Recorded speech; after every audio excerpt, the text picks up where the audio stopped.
ሰላም ጤና ይስጥልን የተከበራችሁ ተመልካቾቻችን የሀገር ውስጥና የውጭ ዜናዎቻችንን ከገበሬው ቴሌቪዥን ወደ እናንተ ማድረስ ጀምረናል።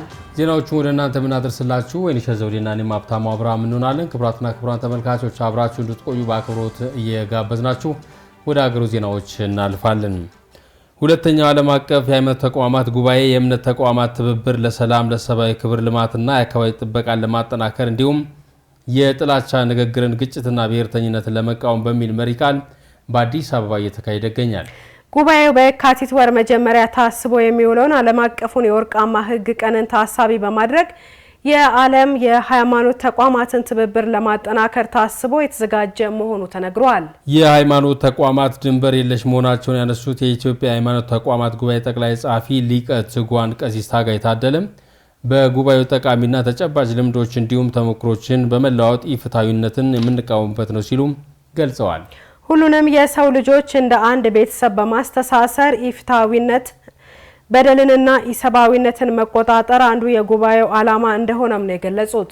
የመጀመሪያው ጉባኤ ሀገራዊና ዓለም አቀፍ በሆኑ ጉዳዮች ላይ ያተኮረ ሲሆን በተለይ በዘላቂ ሰላም፣ በአካባቢ ጥበቃ፣ በእምነት ነጻነት ላይ ያተኮረ እንደነበርም ሊቀ ትጉሃን ቀሲስ ታጋይ ታደለ አስታውሰዋል። በቀደመው ጉባኤ እንደ እቅድ ተይዘው ከነበሩት ነጥቦች አንዱ የሆነውን ህብረቱን የቡድን 20 ቋሚ አባል ማድረግ መቻሉንም ተናግረዋል። ጉባኤው ኢትዮጵያ በብዙ ብሔሮች፣ ሃይማኖቶችና እምነቶች ብዝሃነትና በምድረ ቀደምት የተገነባች የሚለውን የቱሪዝም መገለጫ በተጨባጭ ለማሳየት የላቀ አስተዋጽኦ እንደሚያበረክትም ገልጸዋል። በጉባኤው የሃይማኖት መሪዎች፣ ከፍተኛ የመንግስት የስራ ኃላፊዎች፣ አምባሳደሮች፣ የአፍሪካና የዓለም አቀፍ ድርጅቶች ተወካዮችም ተገኝተዋል። የኢትዮጵያ ምርት ገበያ ባለፉት 8 ወራት 1.7 ሚሊዮን ኩንታል የግብርና ምርቶችን በ19 ቢሊዮን ብር ማገበያየቱን አስታወቀም። ባለፉት 8 ወራት ፈቃድ ያገኘባቸውን 22 የግብርና ምርት አይነቶችን በማገበያየት 1.7 ሚሊዮን ኩንታል የግብርና ምርቶችን በ19 ቢሊዮን ብር አገበያይቷል ሲል የኢትዮጵያ ምርት ገበያ ገልጿል። በግብይት ሂደቱ ምርቶች ለገበያ ሲቀርቡ ባሉት 25 ቅርንጫፎች የላቦራቶሪ አገልግሎት በመስጠት ሊያሟሉት የሚገባው መስፈርት በማረጋገጥና ውል በማዘጋጀት በግልጽ ጨረታ እንዲሸጡ እንደሚያደርግ ተጠቅሷል። ለአቅራቢዎች የሚከፈለው ገንዘብ በተቋሙ ኃላፊነት ስር የሚያልፍ በመሆኑ የግብይት ክፍያዎች በሙሉ ከ24 ሰዓት ባልበለጠ ጊዜ እንዲከናወኑ ማድረግ እንደተቻለና በዚህም በአቅራቢዎች ላይ የሚፈጸምን የደረቅ ቼክ ማጭበርበር ወንጀልና ክፍያ ማዘግየት ማስቀረት ተችሏልም ተብሏል። እንደ ተቋሙ መረጃ ማዕከላዊ ገበያ ድረስ እንዲመጣ ይደረግ የነበረውን የቡና ምርት ገበያን አካሄድ ለማስቀረት ከ150 ሺህ በላይ ኩንታል መያዝ የሚችሉ በመቱ፣ በቡሌ ሆራ፣ በቴፒ፣ ጎንደርና ኮምቦልቻ ያሉት መጋዘኖችን ጨምሮ ባሉት 25 ቅርንጫፎች ከ60 በላይ መጋዘኖች እንደተዘጋጁ አስታውቋል። መጋዘኖቹ በመቋቋማቸው አቅራቢዎች ምርታቸውን በመጋዘኖች በማስቀመጥ እስከ 1 ወር ጊዜ የሚፈልገውን ዋጋ ጠብቆ የሚሸጥበት እድል ተፈጥሯል ሲል ተቋሙ ገልጿል። ተቋሙ በ2015 ዓ.ም 2.6 ሚሊዮን ኩንታል ምርት በ24.6 ቢሊዮን ብር እንዳገበያየና በአጠቃላይም ባለፉት 16 ዓመታት ከ382 ቢሊዮን ብር በላይ በግብይት ስርዓቱ ክፍያ እንዲፈጸም ማስቻሉን ከተቋሙ ያገኘነው መረጃ ያመለክታል።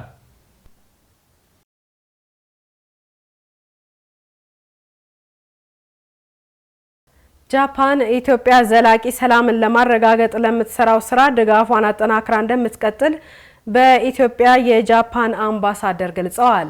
የጃፓን መንግስት ከተባበሩት መንግስታት የልማት ፕሮግራም UNDP ጋር በመተባበር ለኢትዮጵያ ሀገራዊ ምክክር ኮሚሽን 12 ተሽከርካሪዎችን አስረክበዋል። በኢትዮጵያ የጃፓን አምባሳደር ሺባታ ሂሮኖሪ ልገሳው የጃፓን መንግስት ለሀገራዊ ምክክሩ መሳካት ያለውን ድጋፍ የሚያሳይ መሆኑን በመግለጽ ኮሚሽኑ ለሚያከናውናቸው ተግባራት ቅልጥፍና ልገሳው ጉልህ አስተዋጽኦ እንደሚኖረውም ተናግረዋል። ወደፊትም ድጋፉን አጠናክሮ እንደሚቀጥል ነው አምባሳደሩ ያረጋገጡት። የተባበሩት መንግስታት የልማት ፕሮግራም ለኮሚሽኑ በርካታ ድጋፎችን ሲያደርግ መቆየቱን አስታውሰው ወደፊትም ለኢትዮጵያ ዘላቂ ሰላምን ለማረጋገጥ ለምትሰራው ስራ የጃፓን መንግስትና የተባበሩት መንግስታት የልማት ፕሮግራም በአጋርነት እንደሚያግዙ ገልጸዋል።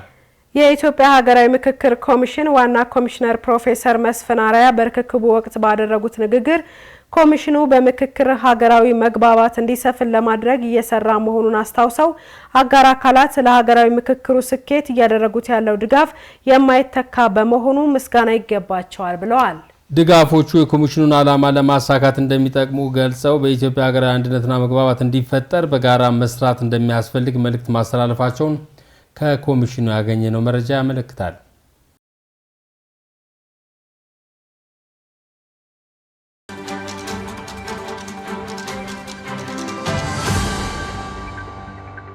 ከሀገር ውስጥ ወዳገኘናቸው በዝርዝር ወደምንመለከታቸው ጉዳዮቻችን እናልፋለን። ኢትዮጵያ የከበሩ የማዕድን ሀብቷን ለመጠቀም በዘርፉ የሰለጠነ የሰው ሀብት ያስፈልጋታል ተባለም። በኢትዮጵያ የከበሩ ማዕድናት አይነትና የክምችት መጠን በሚፈለገው ልክ በጥናትና በምርምር ተለይተው ባለመታወቃቸው ምክንያት ከዘርፉ ሊገኝ የሚገባውን ጥቅም ማግኘት እንዳልተቻለ የዘርፉ ምሁራን በተለያዩ ጊዜ ሲያነሱ ይደመጣል። ውብርስት አግማሴ የዘርፉን ባለሙያዎች አነጋግሮ ተከታዩን ዘገባ አዘጋጅቷል።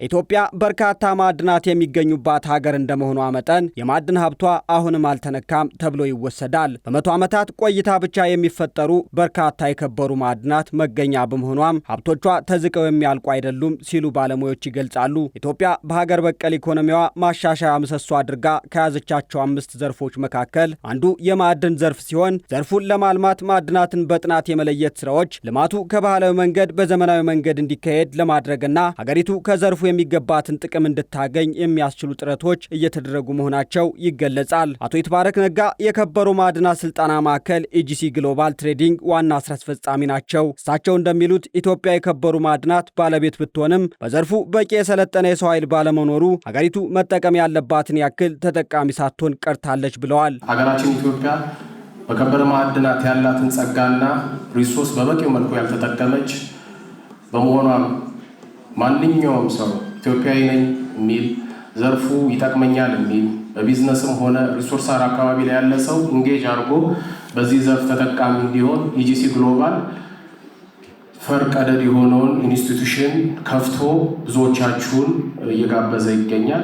90% የሚሆነው የኢትዮጵያ የማዕድን ሀብት በዘርፉ የሰለጠኑ ኢትዮጵያውያን ባለመኖራቸው ጥቅም ላይ እንደማይውል ይነገራል። ኢትዮጵያ የበለጸጉ ማዕድናት ካላቸው ሀገሮች ተርታ የምትሰለፍ ቢሆንም ዘርፉ አዲስ መሆኑና በመንግስትም ይሁን በግለሰቦች ደረጃ በስፋት ሳይሰራበት በመቆየቱ በተፈለገው ልክ ለመስራት በዘርፉ የሰለጠነ የሰው ኃይል ያስፈልጋታል ተብሏል እና የኢጂሲ ግሎባል ብዙ ኤሞች ይዘን እየተንቀሳቀሰን ያለነው ዋነኛው ነገር በዘርፉ ላይ ለሚሳተፉ ሰዎች በቂ እውቀትን መስጠት ነው። እንደምታውቁት ከ90% በላይ ሀገራችን ላይ ያለው ሪሶርስ በራሳችን በኢትዮጵያውያን የምንጠቀመው አይደለም። የምንጠቀመው 10% የሚሆን አይደለም። ያንን የምንጠቀምበትም ነገር ምክንያት ካልኩሌቲቭሊ 10% ተሰጥቶን ሳይሆን እንደምታውቁት አብዛኛውን የከበረ ድንጋይ የሚያመርቱት ኮኦፐሬቲቭ አሶሲዬሽንስ ስለሆኑ በራሳቸውና በአካባቢያቸው ባለ ሀብት ላይ ናቹራል ራይት ብቻ ስለሆነ ነው 10% የምንጠቀመው። ከዛ ውጭ ያለነው 90% ሪሶርሳችንን እኛ እንጠቀመው። ስለዚህ በእውቀቱ ብዙ ሰዎች በተሳተፉ ቁጥር ዘርፉን እናሳድገዋለን።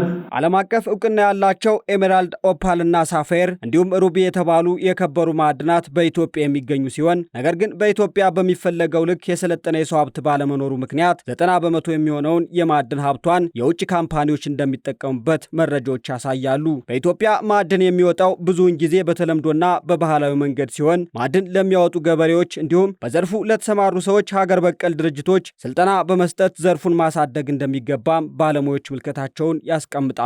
ሀገራችን ኢትዮጵያ በበለጸጉ ማዕድን ዓለም ላይ አንደኛ ከሚባሉ ሀገሮች ተርታ ትሰለፋለች። ዩኔምት ኢትዮጵያ ውስጥ የሌለ አይነት የማዕድን አይነት የለም። ሌላ ዓለም ላይ ብጠራ ኢትዮጵያ ውስጥ አለ። ያህን ነገር ከመጠቀም አንጻር በመንግስትም ይሁን በግለሰብ ደረጃ እስካሁን ድረስ እየተሰራበት ያለ ነገር የለም። እኛ በራስ ተነሳሽነት ግን ዘርፉን ለማሳደግ በኢትዮጵያ ለመጀመሪያ ጊዜ በሚባል ደረጃ የማዕድን ልየታና ላፒደሪ ስልጠና ነው የከፈትነው፣ የከበሩ ማዕድናትን ማለት ነው። በከበሩ ማዕድናት ዘርፍ ስልጠና ከወሰዱት መካከል አንዷ የሆነችው ዳኒና ኃይሌ ዘርፉን ለማሳደግ ፍላጎት ያለው ሁሉ ባሰበው ልክ ውጤታማ ለመሆንና ከራሱ አልፎ ሀገርን ለመጥቀም በዘርፉ ላይ የተሟላ እውቀት ኑሮት ሊሰማራ እንደሚገባ ትናገራለች። ያው እንደምናውቀው ሀገራችን በማዕድን ዙሪያ በጣም የበለጸገች ናት።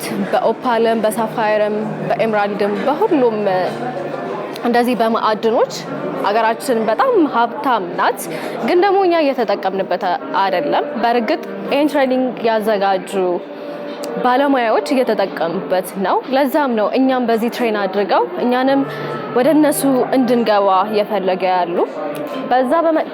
ከዛ በመቀጠል ደግሞ እውቀት ሳይኖረን ወደ ንግዱ ዓለም እየገባንበት ያለ ነገር ነው። አብዛኛው ሰው በዚህ ፊልድ አሁን እየሰራበት ያለ ነገር ነው። ግን ደግሞ በምን ገዝተን በምን መሸጥ እንዳለብን ስለማናቅ፣ ምን አይነት ሳፋየር መግዛት እንዳለብን ስለማናቅ፣ ወይም ደግሞ ምን አይነት ኦፓል መግዛት እንዳለብን ኖሃው ስለሌለን ዝም ብለን በፍላጎት ወይም ደግሞ ላይፋችን ቼንጅ ያደርግልናል በማለት ገብተን እየሰራንበት አለና አንዳንዴ ውጤታማ ሊያደርገን ይችላል፣ አንዳንዴ ደግሞ እየከሰርንበት ያለ ፊልድ ነው።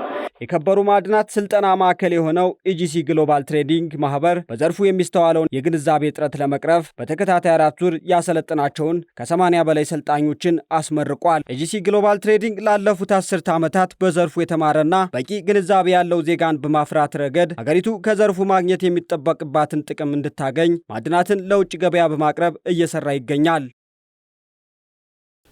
የነህምያ ኦቲዝም ማዕከል ድርጅት ስለ አእምሮ እድገት ስርዓት መዛባት እውቀት ለማሰጠት ለድርጅቱም ድጋፍ የሚሰጡትን ለማመስገን የዓለም አቀፍ የኦቲዝም ወርን በማስመልከት የተለያዩ ፕሮግራሞችን አዘጋጅቶ ነበር። በፕሮግራሙ ላይ የተለያዩ የሕክምና ባለሙያዎች፣ ደጋፊ ድርጅቶች፣ ወላጆችና ልጆቻቸውን በመገኘት ስለ ኦቲዝም ጠቃሚ መረጃዎችን ለመስጠት ችለዋል። ኢዳና ሰለሞን ዝርዝሩን አዘጋጅተዋለች፣ እንደሚከተለው ታቀርበዋለች። ኦቲዝም የነርቭና የአእምሮ እድገት ስርዓት መዛባት ኒውሮ ዴቨሎፕመንት ዲስኦርደር ሲሆን ኦቲስቲክ የሆነ ሰው በስሜት ህዋሶቹ አማካኝነት ወደ አእምሮ የሚመጡ መረጃዎችን በትክክል ለመረዳትና ትርጉም ለመስጠት እንደሚቸገር የጤና ባለሙያዎች ይናገራሉ። በኢትዮጵያ ከ600 ሺህ በላይ ህጻናት ኦቲዝም እንዳለባቸው እና በዓለም አቀፍ ደረጃ ደግሞ ከ100 ህጻናት መካከል አንዱ የኦቲዝም ተጠቂ እንደሆነ መረጃዎች ያመላክታሉ። ለእነዚህ ግለሰቦችም በዓለም አቀፍ ደረጃ በተሻለና በተለየ መልኩ ተቋማት ተደራጅተው ለሚያስፈልጋቸው ግብዓቶች እርዳታ ያበረክታሉ። በሀገራችን ከሚገኙና ኦቲስቲክ ያለባቸው ሰዎች ከሚረዱ ድርጅቶች መካከል ነህምያ ኦቲዝም ማዕከል አንዱ ነው። ኦቲስቲክ የሆነው ልጇን ትምህርትና ስልጠና የሚያገኝበት እድል በማጣቷ የተሻለ ሁኔታ ለልጇ ለመፍጠር በማሰብ የነህምያ ኦቲዝም ማዕከል ማኔጂንግ ዳይሬክተር በመሆን ማዕከሉ እያገለገሉ በሚገኙ በወይዘሮ ራሄል አባይነ በ2004 ዓ.ም ስራው ተጀመረ። ምንድነው የመሰረትኩበት ትልቁ ምክንያት 3 ጎረምሳ ልጆች አሉኝ። ሁለተኛ ልጅ ኦቲዝም አለበት እና በሱ ከኦቲዝም ጋር አብሮ እንደሚኖር ካወቅኩ በኋላ ትምህርት ቤት ፈለኩኝ። የመጀመሪያው ከባዱ ነገር ኦቲዝም ዲያግኖስ አሁን 17 ዓመቱ ነው። ዲያግኖስ አድርጎ ልጅሽ ከኦቲዝም ጋር ነው የተወለደው ብሎ የሚናገር ሰው አላገኘሁም። ሁለተኛ እሱን ደግሞ ስቴፕ ካለፍን በኋላ ትምህርት ቤት የለም። ከባዱ ፓርት የህይወታችን ያከበደው ትምህርት ቤት ማጣት። በተጠባባቂ የነበረው አንድ ኦቲዝም ሴንተር ነበር። እዛ ላይ 463ኛ ነበር በተጠባባቂ። ስለዚህ ቦታ አይደርሰው እና እንደ እናት ምንድነው ማድረግ የምችለው? ምንድነው መስራት የምችለው? በተለይ እዛ ቦታ ትምህርት ቤት ሄጄ ያንን ስሰማ ብዙ እናት ሲንግል ማም ነው፣ ብቻቸውን ነው ልጆቻቸውን የሚያሳድጉት። እንደዚህ አይነት ልጅ ተይዞ በጣም ህብረተሰቡ ያለው አመለካከት ኃጢአት፣ እርግማን ስለሚል በጣም ያባብሰዋል። ስለዚህ አንድ ትምህርት ቤት ከፍታለሁ እግዚአብሔርም ይረዳኛል ብዬ ተነሳሁኝና በ11 ወሩ ኦሬዲ ነህምያ ኦቲዝም ሴንተር መከፈት ቻለ። አሁን ላይ 80 ልጆች ይዘናል። እስከ ዛሬ ድረስ እንግዲህ በዚህ 13 ዓመት ከ30 በላይ ተማሪዎችን መደበኛ ትምህርት ቤት ልከናል። እናቶቹን ሰፖርት እናደርጋለን። በተለይ ተቀጥረሽ መስራታችን እንደዚህ አይነት ልጅ ሲኖር፣ ስለዚህ ለእናቶቹ የተወሰነ ትንንሽ ቢዝነሶችን ራን እንዲያደርጉ እንጀራ መጋገር፣ ቺፕስ መሸጥ እንዲህ አይነት ነገር እያመቻቸን ልጆቹን እናስተምራለን፣ እናቶችን እንረዳለን። የነህምያ ኦቲዝም ማዕከል የዓለም አቀፍ የኦቲዝም ወር በማስመልከት ስለ አእምሮ እድገት ስርዓት መዛባት ግንዛቤ ለማስጨበጥና ለድርጅቶች ድጋፍ ለሚሰጡን ፕሮግራም አዘጋጅቶ ነበር። ፕሮግራሙ ላይ በርካታ ባለድርሻ አካላት የተገኙም ሲሆን ነህምያ ኦቲዝም ማዕከል እየተሰራ ላለው መልካም ተግባር ምስጋናቸውን በማቅረብ ፕሮግራሙ ስለ ኦቲዝም ያላቸውን እውቀትና ግንዛቤ እንደጨመረላቸውን በመግለጽ ኦቲዝም ያለባቸው ሰዎች የተሻለ እርዳታ ማግኘት ከቻሉ ለውጥ እንደሚፈጥሩ እንዲገነዘቡ ያደርጋል ሲሉም ገልጸዋል። እኔ እንግዲህ የተገኘሁት እንደ ባለሙያም እንደ ማንኛውም ኢትዮጵያዊ ግለሰብ ይሄ ድርጅት የሚያደርገውን ድጋፍ ለማሳየት ነው። ኦቲዝምን ስንረዳ ልጆችን ላይ ትዕግስት ይኖረናል። የተለያዩ ባህሪያት፣ የተለያዩ ችሎታዎች፣ የተለያዩ ስጦታዎች ይኖራቸዋልና ያንን ለመረዳት የምንችለው እንግዲህ እንደዚህ አይነት የግንዛቤ ማስጨበጫ ቦታዎች አንድ ላይ ስንሆን ነው። የተነሳንበት ዓላማ ያው ኢትዮጵያ ላይ ይሄ ነገር በጣም ብዙ እንትን የለም፣ እውቀቱ የለም፣ አዌርነስ ኢንፎርሜሽን ነው የለም። እንዴት በስርዓት ትሪት ማድረግ እንዳለባቸው የሚያውቅ ሰው የለም። እውቀቱ በጣም አናሳ ስለሆነ በቃ እንዴት ነው አትሊስት እኛ እንኳን ለልጆቹ ሰርቪስ መስጠት እንኳን ባንችል ወይም ደግሞ ማገዝ ባንችል ግን አትሊስት ሰውን ማህበረሰቡን ለእነዚህ ልጆች የሆነ አክሴፕተብል እንዲሆን እንዲያግዟቸው፣ እንዲረዷቸው የተለያዩ መድረኮች ሊመቻቹ ይገባል። ለእነዚህ ህጻናት ትምህርት ቤት ሊመቻችላቸው ይገባል። ወላጆች ግንዛቤ ማግኘት አለባቸው። በተለይ ደግሞ የነዚህ ህጻናት ወላጆች እነዚህ ልጆች ኦቲስት ሆነው ከተረጋገጠ ጀምሮ ምንም ያስራ መስራት አይችሉም። ስለዚህ በእንቅርት ላይ ጆሮ ደግፍ ነው የሚሆንባቸው ማለት ነው። የልጆቹ እንደዛ አይነት ባህሪ አለ። እነሱ ደግሞ ልጆቹን ሃንድል በማድረግ ምክንያት ስራ መስራት አለመቻል አለ፣ ገቢ ማጣት አለ፣ ብዙ የማህበራዊ ቀውስ ውስጥ ነው የሚከታቸውና ስለዚህ ይሄንን እንዴት አድርገን እንፍታ፣ እንዴት መፍትሄ እናምጣ የሚለውን ግንዛቤ የመስጠት ሳምንት ነው ማለት ነው። በኦቲዝም የአእምሮ መዛባት ተጠቂ የሆኑት ህጻናት ወላጆችም የመንግስት አካላት ጣልቃ ገብተው በኦቲዝም ዘርፍ ላይ ለተሰማሩ ድርጅቶች እርዳታ እንዲያደርጉ ጥሪያቸውን አቅርበዋል። እኔ አንድ ማስተላለፈው መልእክት የመንግስት አካላት ሞር በቃ በየቦታው ያሉ የመንግስት አካላት ብዙዎቹ ምንም ግንዛቤ የላቸውም ስለ ኦቲዝም። ስለዚህ ይሄንን አይተው ተመልክተው ግንዛቤ ይኖራቸው ለልጆቹ የሚገባቸውን ነገር እንዲደረግላቸው። የዳውን ሲንድሮም ቀን ፍርጃ ይቁም በሚል መሪ ቃል በዓለም ለ13ኛ ጊዜ በኢትዮጵያ ደግሞ ለ9ኛ ጊዜ እየተከበረም ሲሆን የመጋቢት ወር የዳውን ሲንድሮም፣ የሚያዝያ ወር ደግሞ የኦቲዝም ወር በማለት የተለያዩ የግንዛቤ ማስጨበጫ ስራዎች እየተሰሩ እንደሚገኝም ተገልጸዋል።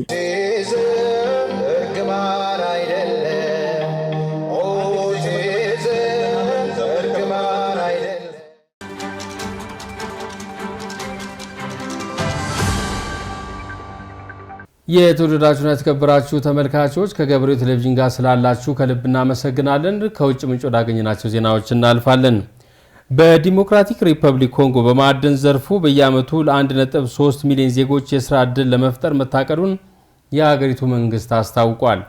የዲሞክራቲክ ሪፐብሊክ በመካከለኛው ምስራቅ የእስራኤልና ሐማስ ጦርነትን ተከትሎ በተከሰተው ውጥረት የዓለም የስቶክ ገበያ መቀነሱ ተገልጿል። በመካከለኛው ምስራቅ ከጊዜ ወደ ጊዜ እየተካረረ በመጣው ጦርነት ምክንያት የኤስያና ሌሎች አህጉራት የስቶክ ገበያ ቀንሷል ተብሏል። በዚሁም ቶኪዮ፣ ሲንጋፖርና ሙምቢ እንዲሁም ቴፒ ባሉ ከተሞች ያለው የስቶክ ማርኬት 1 በመቶ መቀነሱ ተነግሯል። በንጽጽር በሻንጋይ ከተማ ያለው ስቶክ ገበያ በ1 በመቶ ጭማሪ ያሳየ ሲሆን ይህም የሆነው ቻይና ባላት የረጅም ጊዜ ስቶክ ማርኬት ልምድ ነው ተብሏል። በተለያዩ የዓለም ሀገራት የስቶክ ገበያው ቅናሽ እንዳሳየ የተገለጸ ሲሆን የሚደረጉ ጦርነቶች በተለይም የገበያው ተሳታፊዎችን ተስፋ እያሳጣ መሆኑ ተመላክቷል። ኢራን በእስራኤል ላይ ከ300 በላይ ባላስቲክ ሚሳኤልና ሰው አልባ ድሮኖችን በማስወንጨፍ በእስያ ሀገራት ያለውን የስቶክ ማርኬት እየገደበው መሆኑ ተስተውሏል ሲል እየዘገበው አልጀዚራ ነው። ባለፉት 2 ቀናት ቢያንስ 12 የሚሆኑ አየር መንገዶች በረራዎችን ሰርዘዋል ወይም የበረራ መስመራቸውን ቀይረዋል ሲል ዓለም አቀፉ የሲቪል አቪዬሽን አስታወቀ። ዓለም አቀፍ አየር መንገዶች ኢራን በእስራኤል ላይ የሚሳኤልና የድሮን ጥቃት ካደረሰች በኋላ ከአውሮፓ ወደ እስያ በረራ ለማድረግ የሚጠቀሙት አማራጭ መስመር ጠቦ እክል ገጥሟቸዋል ተብሏል። ይህ የእስራኤልና ኢራን ግጭት የአቪዬሽን ኢንዱስትሪው ቀውስ ውስጥ እንዲገባ እያደረገው ይገኛል። ባለፉት 2 ቀናት የኳንታስ፣ የሉፍታንዛ፣ ዩናይትድ ኤርላይንስ እና ኤር ኢንዲያን ጨምሮ ቢያንስ 12 የሚሆኑ አየር መንገዶች በረራዎችን ሰርዘዋል ወይም የበረራ መስመራቸውን ቀይረዋል ሲል ሮይተርስ ዘግበዋል። የአየር ክልልንና የአየር መንገድን እንደሚከታተል ኦፔስ ግሩፕ ባወጣው መረጃ ደግሞ ይህ የአየር በረራ መስተጓጎል የዓለም የንግድ ድርጅት ከተጠቃበት ከመስከረም 11 2001 ወዲህ ከፍተኛው ነው ሲል ገልጿል። የኢራንና እስራኤል ግጭት እንዲሁም የዩክሬንና ሩሲያ ጦርነት ምክንያት ለችግር የተጋለጠውን የበረራ ኢንዱስትሪ የበለጠ ይጎዳዋል ተብሏል። ከእስያ ወደ አውሮፓ የሚጓዙ አየር መንገዶች የኢራንን የአየር ክልል ይጠቀሙ የነበረ ሲሆን አሁን ላይ 2 አማራጮችን ብቻ ለመጠቀም መገደዳቸውም ተገልጿል። የተወደዳችሁና የተከበራችሁ ተመልካቾች ከውጭ ምንጭ ወዳገኘናቸውና በዝርዝር ወደምንመለከታቸው ዜናዎች እናልፋለን። ኢራን እስራኤል ከሁለት ሳምንታት በፊት በሶሪያ ፈጽመዋለች ላለችው ጥቃት ምላሽ በሚል በእስራኤል ላይ ጥቃት ፈጽማለች። ኢራን ለፈጸመቻቸው ከ300 በላይ የድሮንና ሚሳኤል ጥቃቶች እስራኤል በትክክለኛው ጊዜ ለጥቃት የአጸፋ ምላሽ እሰጣለሁ ብላለች። አሜሪካ በበኩሏ በእስራኤል የአጸፋ ምላሽ ላይ እንደማትሳተፍ አስታውቃለች።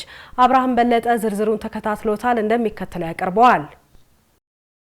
ቀውስ በማያጣው የመካከለኛው ምስራቅ ቀጠና ኢራን በቀጠናው ለበላይነት ከሚፎካከሩ ሀገራት አንዷ ናት። አሁን ደግሞ እስራኤል ላይ ጥቃት ልታደርስ ትችላለች ተብላ እየተጠበቀች ባለበት ጊዜ የድሮን ጥቃት አዝንባለች። ሀገሪቱ እስራኤል ከሁለት ሳምንታት በፊት በሶሪያ ፈጽመዋለች ላለችው ጥቃት ምላሽ በአንድ ሌሊት ከ300 በላይ የድሮንና ሚሳኤል ጥቃቶችን በእስራኤል ላይ አድርሳለች።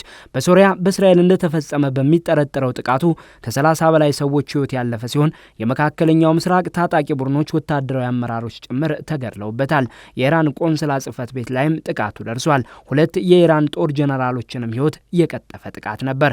በራሴ ግዛት ላይ እንደተፈጸመ ቆጥረዋለሁ ያለችው ጥቃቱ ኢራንን ያስቆጣ የነበረ ሲሆን ለዚሁ እስራኤል ላይ ያጸፋ ጥቃት ልትመልስ ትችላለች ተብላ ስትጠበቅ እንደዛተችው አድርገዋለች። ከ300 በላይ የሚሆኑ ሚሳኤሎችና ድሮኖች ከኢራን ኢራቅና ከየመን ወደ እስራኤል የተተኮሱ ቢሆንም የጥቃቱን 99 በመቶ ያክል እስራኤል፣ አሜሪካ፣ እንግሊዝ፣ ጆርዳን እና ሌሎች ወዳጆቿ ጀቶችና ጸረ ሚሳኤሎችን በመጠቀም የተፈለገውን ኢላማ እንዳይመታ በትብብር ማክሸፋቸውን እስራኤል አስታውቃለች። የዓለም አቀፉ ማህበረሰብ እስራኤል በጋዛ ዘመቻ ላይ ባለችበት በዚህ ጊዜ የመካከለኛው ምስራቅ ግጭት እንዳይሰፋ እያስጠነቀቁ ቢሆንም እስራኤል ለዚህ የኢራን ድርጊት በትክክለኛው ጊዜ አጸፋይን እመልሳለሁ ብላለች። አሜሪካ ምንም እንኳን የእስራኤል ዋነኛ ወዳጅ እንደመሆኗ ጥቃቱን በማክሸፍ ብትሳተፍም እስራኤል ለምትሰጠው አጸፋ አልሳተፍም ስትል አስታውቃለች። ይህንንም የእስራኤሉ ጠቅላይ ሚኒስትር ኔታንያሁ ጋር የአሜሪካው ፕሬዝዳንት ጆ ባይደን በስልክ ንግግር ማረጋገጣቸው ነው የተመላከተው።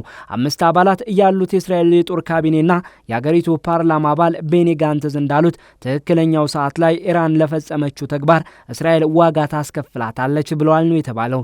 አልጀዚራ የቀጠናው ጉዳይ ባለሙያዎችን አነጋግሮ እንደዘገበው የእስራኤል የሁለት ሳምንታቱ በፊት በሶሪያ የኢራን ቆንስላ ላይ ጥቃት መክፈት አንድም ሊያስከትል የሚችለውን ካለመገመት ሊሆን ቢችልም እስራኤል በጋዛ እያደረገች ያለው ዘመቻ ትኩረትን ለማስቀየስ ሆን ብላ ያደረገችው ሊሆንም ይችላል ተብሏል። በቀጠናው ግጭት ላይ ኢራንም እጇን እንድታስገባና አሜሪካና ሌሎች የእስራኤል አጋሮች በቀጥታ ከጎና እንዲቆሙ የታቀደ ሊሆን እንደሚችልም ተመላክቷል። በጋዛው ጦርነት ተወጥራ ያለችው እስራኤል ለኢራን አጸፋውን መልሳለሁ ብትልም ምዕራባውያን ዲፕሎማቶችና አሜሪካ በአጸፋው ላይ ተሳትፎ አይኖረንም እያሉ ነው። ይሄው የኢራን ቀጥተኛ ጥቃት የእስራኤል አጸፋ ከታከለበት የቀጠናው ግጭት ይበልጥ እንዲሰፋ ሊያደርገው እንደሚችል ነው እየተመላከተው።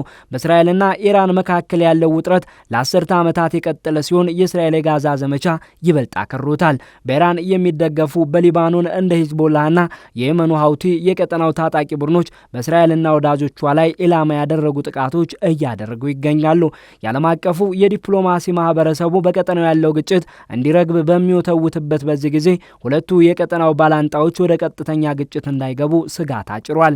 የኢራን ጦር አዛዥ ሜጀር ጀነራል መሐመድ ባገሪ እስራኤል አጸፋ የምትመልስ ከሆነ የኢራን ምላሽ ካሁኑ ጥቃት እጅግ የላቀ ይሆናል ያሉ ሲሆን ግጭቱ እንዲሰፋ ግን ፍላጎቱ የለንም ብለዋል። በእስራኤል በትክክለኛው ጊዜ አጸፋውን መልሳለሁ ከማለቷ ባሻገር በጥቃቱ የከፋ ጉዳት ካለመድረሱም በተጨማሪ ነገሮች ወደ ነበሩበት መመለሳቸው ተመላክቷል። የዓለም አቀፉ ማህበረሰብም እስራኤል ግጭቱን ከሚያሰፋ አጸፋ እንድትታቀብ ጥሪውን አቅርቧል። የተባበሩት መንግስታት ድርጅት ዋና ጸሐፊ አንቶኒዮ ጉተሬስ ከጥቃቱ በኋላ ከከፋ ግጭት ካፋፉ የምንመለስበት ጊዜ አሁን ነው ብለዋል። የእስራኤል ምላሽ ግን የቀጠናውን ቀጣይ ሁነት የሚወስነው ይሆናል።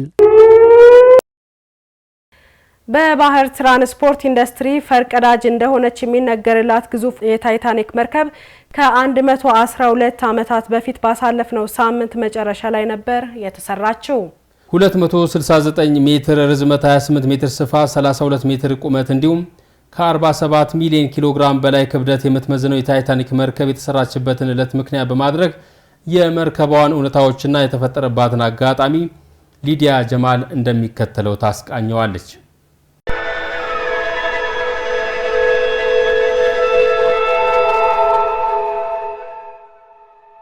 እንዳሁኑ ጊዜው ሳይዘምን በሰማይ ላይ የአይን እርግብግብታ ያክል በቅጽበት ሽው የሚሉ በሰማይ የሚከንፉ አውሮፕላኖችና ጀቶች ሳይኖሩ ልክ እንዳሁኑ በምድር የሚከንፉ እጅግ ዘመናዊና ቅንጡ ተሽከርካሪዎች ሳይፈጠሩ ደግሞም ልክ እንዳሁኑ ባህር ሰርጓጅ መርከቦችና ጀልባዎች ሳይፈጠሩ ነበር ከ112 ዓመታት በፊት ባሳለፍነው ሳምንት መጨረሻ ላይ የተሰራችው ግዙፏ የታይታኒክ መርከብ። ግዙፏ የታይታኒክ መርከብ በጊዜው መሰራቷ ዓለምን ጉድ ያሰኘ ነበር። መርከቧ የተሰራችበትን ዕለት ምክንያት በማድረግ የመርከቧን እውነታዎችና የተፈጠረባትን አጋጣሚ እንመለከታለን። ታይታኒክ የተገነባችው ዋይት ስታር ላይን በተባለ ካምፓኒ ሰሜን አየርላንድ ውስጥ ነበር። ታይታኒክ 269 ሜትር ርዝመት፣ 28 ሜትር ስፋት፣ 32 ሜትር ቁመት እንዲሁም ከ47 ሚሊዮን ኪሎ ግራም በላይ ክብደት ነበራት። ታይታኒክ የተሰራችው በ7.5 ሚሊዮን የአሜሪካን ዶላር ነው። እንደ አውሮፓውያን አቆጣጠር በ1997 በግዙፏ የታይታኒክ መርከብ ላይ መሰረት ተደርጎ ተሰርቶ ለእይታ የበቃው የጄምስ ካሜሮን ታይታኒክ ፊልም 200 ሚሊዮን ዶላር ወጥቶበታል። ታይታኒክ ከእንግሊዝ ሳውዝሃምፕተን ከተማ ወደ ኒውዮርክ ጉዞ የጀመረችው ደግሞ እንደ አውሮፓውያን አቆጣጠር ሚያዝያ 10 ቀን 1912 ሲሆን መርከቧ ለጉዞዋ በቀን 600,000 ኪሎ ግራም ከሰል ትጠቀም ነበር። መርከቧ ከ4 ቀናት የተሳካ ጉዞ ካደረገች በኋላ ያልተጠበቀ ነገር ተፈጠረባት።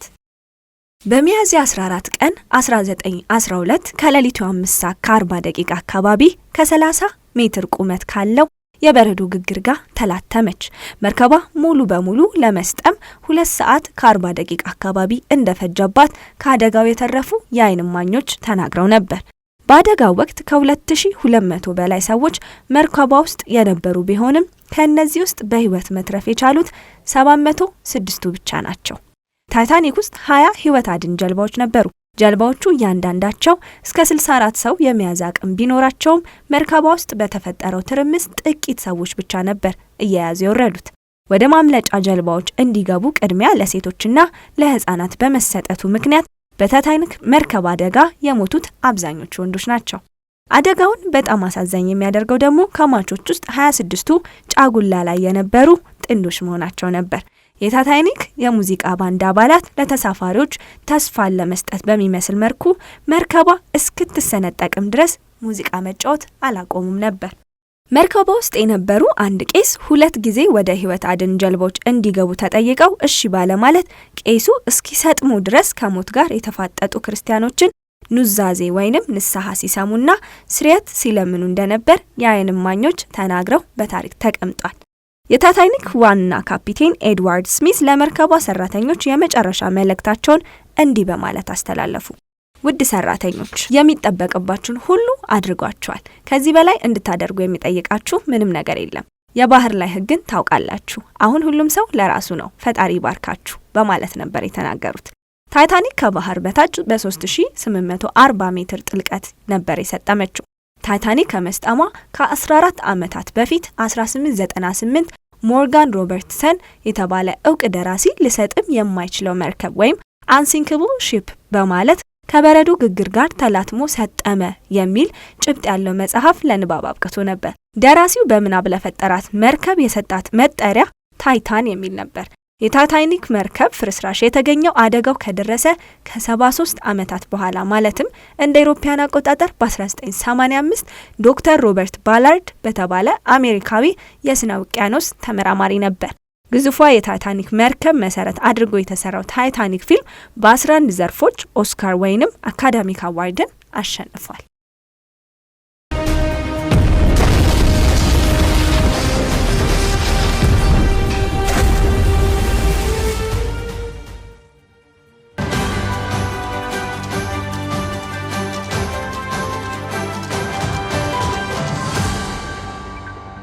የተወደዳችሁና የተከበራችሁ ተመልካቾች ወደ ቢዝነስ ዜናዎች አልፈናል። በ10 ዓመቱ የልማት እቅድ መጨረሻ ከአምራች ዘርፍ እስከ 9 ቢሊዮን ዶላር ገቢ ለማግኘት መታቀዱን የኢንዱስትሪ ሚኒስቴር አስታወቀ።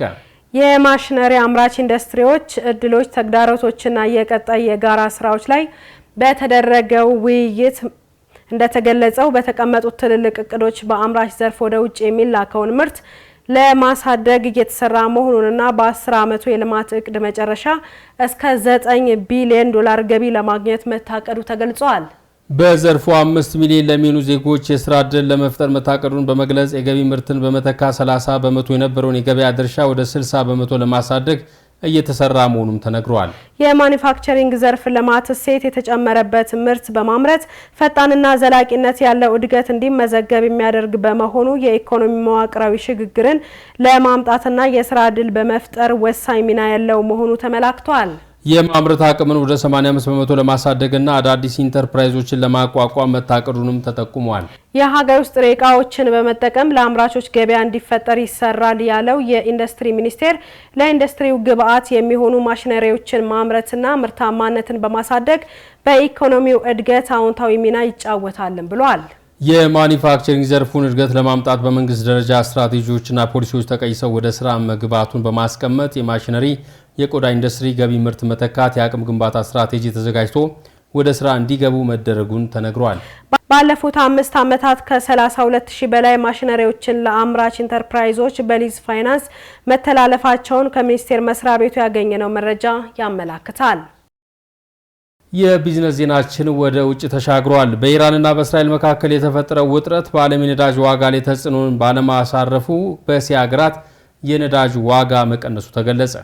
ዓለም አቀፉ የነዳጅ ዋጋ ተመን አውጪ የሆነው ብረንት ኦይል እንዳስታወቀው የነዳጅ ዋጋ ከወትሮ የዋጋ መቀዛቀዝ ያሳየ ሲሆን አንድ በርሜል ድፍድፍ ነዳጅ ዘይት እስከ $90 እየተሸጠ ይገኛልም ብሏል።